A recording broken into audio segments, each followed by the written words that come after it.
Welcome to the Board Edit. We want to help you to lead more boldly, serve wisely, and impact deeply.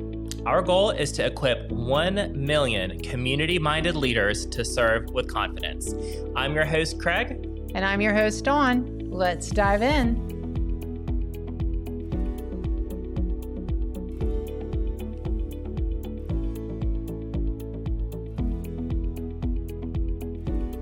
Wow, so the Board Edit. The Board Edit. We're official with a sign now. I mean, that looks really good, right? I know, it does.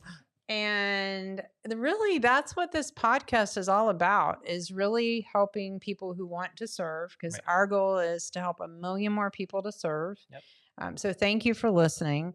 And it's really trying to deal with these situations that we find ourselves in and give some anticipatory guidance. Yep. And learn along with our listeners. That's right. About how maybe not to get there again, or maybe how to handle it differently. And today we're going to talk about when you rise to the level of being a board chair. Yep. And we're going to start off the episode with the truth bomb. Okay. And that is, the chair is not the boss. And that is a widely held misconception, that the chair is the boss. But I would challenge and say, the chair and the board chair is more of the balancer. It is. And, I wonder if really defining this is something that our listeners will have to let us know, is if after this episode, if you would even consider more maybe being a chair. Because I think a lot of people shy away from the role because they think it is being the boss. It is. Yeah. They shy away from that. They have misconceptions of how they need to act. And even from like a DISC perspective, I mean, we've seen chairs of all 4 personality types, and it doesn't make one better than the other, but there are like 3 hats that a chair really has to wear. That doesn't have much to do with context or amount of knowledge of the mission. It really is based off of how they preside over those meetings. Yeah. And I've seen people do it really well. Mm-hmm. And I've seen people really struggle. And I do think it's tied to personality style. Yeah. Naturally, because I think people think they have to direct. Mm-hmm. A lot of people think of a boss, right, as someone who has to direct, when really a chair is someone who can really facilitate a meeting, who is aware of all of the members, who is one that elevates conversation through coaching and facilitating. Yep. And that is a learned skill. It is. It is a learned skill. And it's also a person who really understands the mission and also understands governance, or has sort of appointed people to be able to help with that, which is, something I'm fond of saying, which is, what did I miss? Mm-hmm. Did we get a motion on that? Or was there anything that anyone else wanted to add? Mm-hmm. Even though silence is consent, I'm going to say sometimes people just need a little bit more time to percolate on that. So as everyone had space to think about it, that's a facilitative role. Right. It's not knowing Robert's Rules of Order or parliamentary procedure like the back of your hand. It's really connecting the people in the room and pulling out some of those questions, or asking for feedback. Or if you notice a board member who really doesn't engage much, nicely asking, I'd love to hear your feedback. That's such a simple way to ask for someone's opinion, because we all have it. It's just a matter of being acknowledged in a way, because usually those that are the most quiet have, some really powerful information to share. They absolutely do. And I think that welcoming piece, even especially when you bring on new board members as a chair, but I would say really that social aspect of the board, I think a good chair kind of knows what's happening with their board members to make them feel welcome, to make them feel included, whether a board member has just run a marathon or had a baby or has had a loss in their family. Right. Because again, the board is the first volunteer, they're the first donors. Mm-hmm. And so there is a stewardship component that I think a chair has to bring to the room as well. Yep.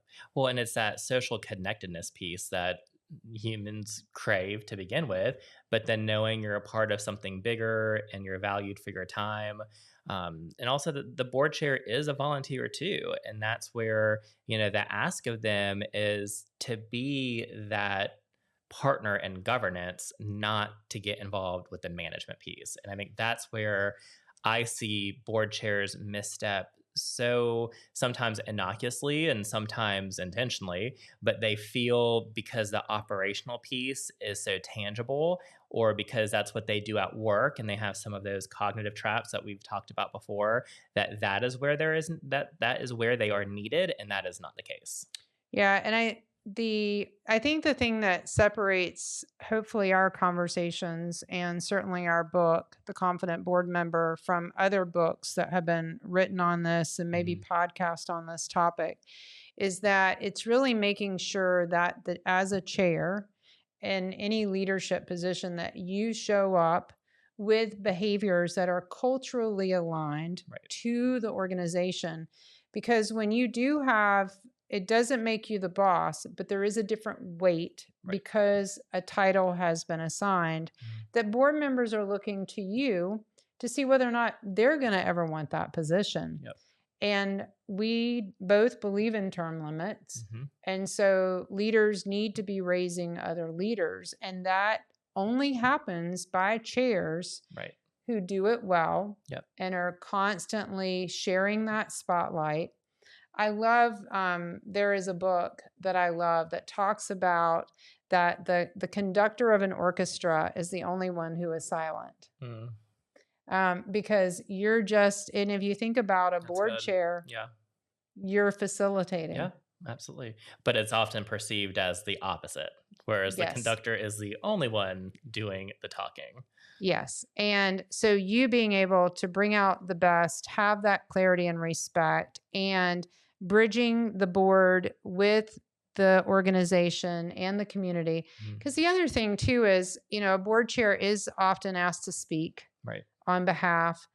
And it's up to that board chair to start giving that space and that spotlight to other people too. Because the last thing in leadership we want is for any amount of leadership to walk away and there be an implosion. Right. And you always have to be mindful of that. Yeah. I think when I reflect on our Serve Smart framework, represent and that value and that behavior come to mind, um, sometimes more than the others when talking about a board chair, because it boils down to them modeling the way for others, from how they ask questions, for how they're treating staff, and how they're building up their legacy. Like, you have to model that behavior that you want others to follow in your footsteps. Like, to me, that's one of the biggest legacy builders a volunteer chair could leave behind, Mm. was knowing that they're setting the tone of those meetings and the culture of those meetings in a way that is productive, people feel successful, and that you are working to accomplish something. Yeah, and I think the other thing is that, leading the board is also being a sounding board almost Mhm. with the CEO and knowing where the CEO is struggling, where the CEO is winning, and being able to be a sounding board and helping them to come to whatever resolution is needed, or to really hear their ideas Yeah, because they are the expert of the organization, should be. sure. They're hired with that knowledge, skills, and ability and that behavioral alignment to the organization. And so, in particular, a chair's role, because you do get, calls that maybe not Mhm. every other board member gets, Right. both from the board and from the CEO. But you want to make sure that you're really helping the CEO coach to a different level. Right. That's what your role as a board chair is. It's not to come in and fix things. It's not to be in gotcha mode. Mhm. It's not to do a lot of things that unfortunately I've seen happen along the way Yeah. in different organizations that I've been a part of in many different, lives and roles. Yeah, absolutely. Well, and there's such a dynamic between a board volunteer and their peers on their board versus their peer as a CEO, who you might Hmm. be in similar age and kind of life season.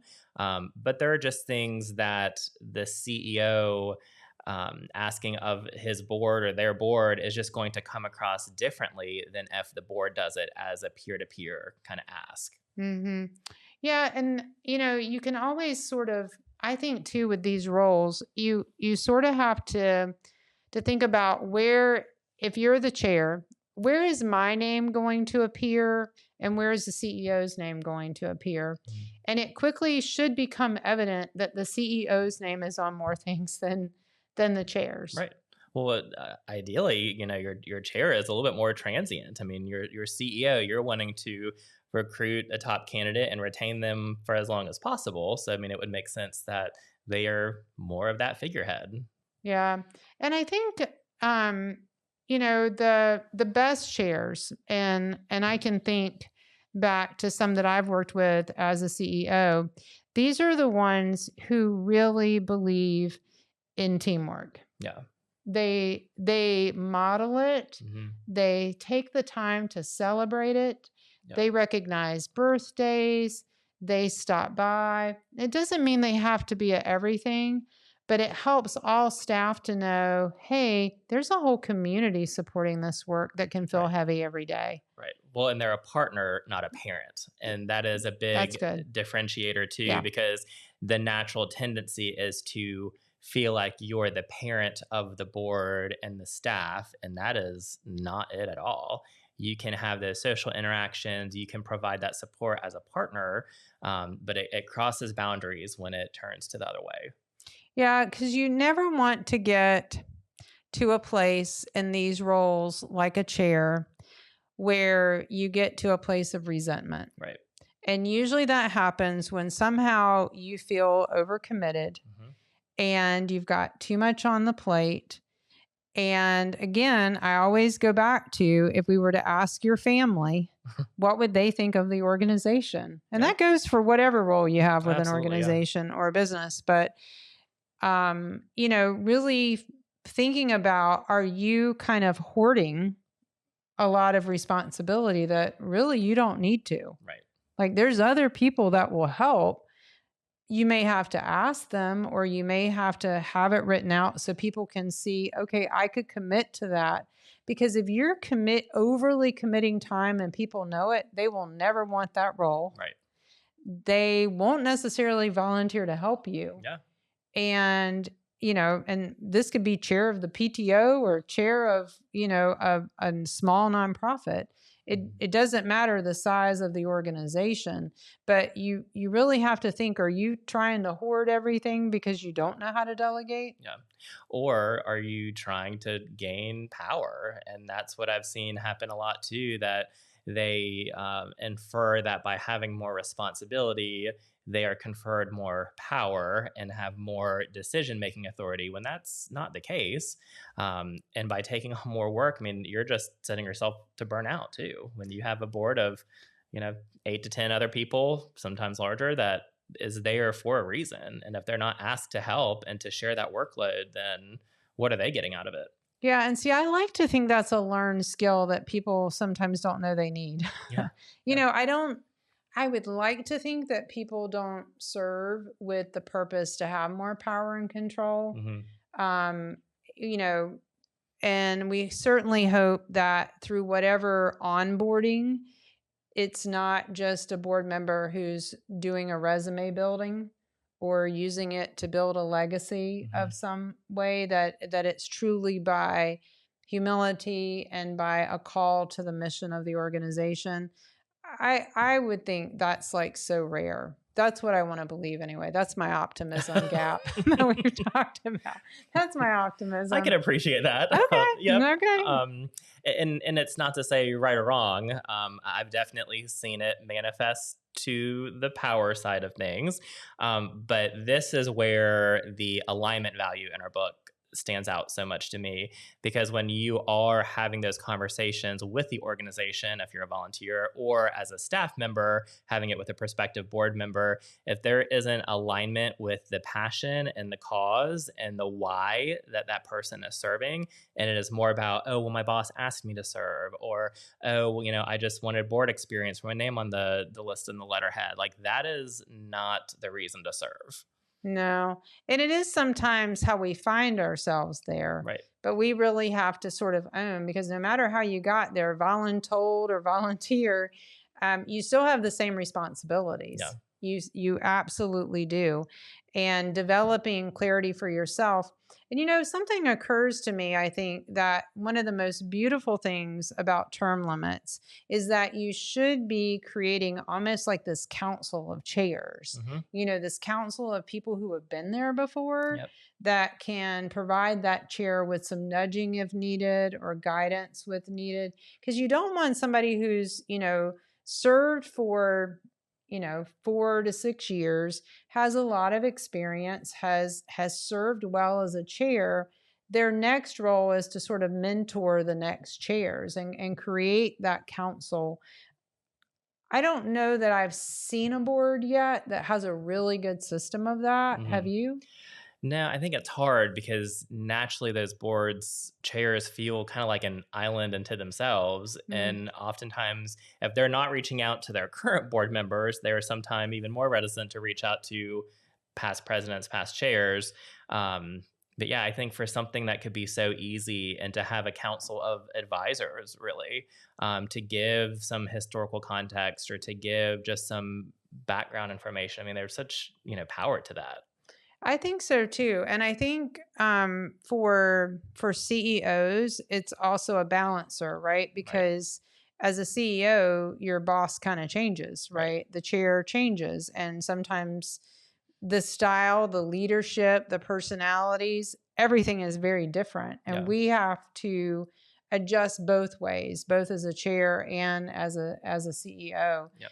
and and I think just kind of recognizing that and constantly, it's kind of like that old adage of a baton, Mhm. right? You're always passing a baton in volunteer leadership. Right. And that's what a chair is. Yeah. It's volunteer Yeah. leadership. It really should be a 4x4 relay and not a single sprint or marathon by one person. Like you're finding that next person to pass it off to, and then knowing it's going to loop around, it's going to come back to you, but that shares that workload, that responsibility. It just shares the governance, and that is what makes some nonprofit boards really outstanding is when there is shared governance, when it doesn't just rest at the top for the board chair.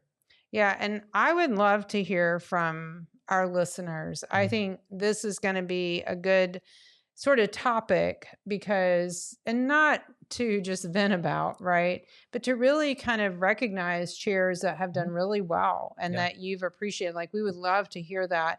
And in our membership, the Confident Collective, those that are a part of that membership are really going to be able to, I think, wrestle with some of these because Mhm. I think we're going to get some questions Yeah. like, I have a chair that's from a board member or from a CEO, and I don't know what to do. Right. Right. And so that's one of the reasons why we're developing that membership so that Mhm. people can get some feedback Yeah. and hopefully steer the conversation Right. And to offer a some. good, yeah, offer Yeah. suggestions. Yep. And that's one thing that makes it really unique in that as we've developed the book and these different tools for boards and volunteers is that there really doesn't exist anything like that of having a shared form for board members.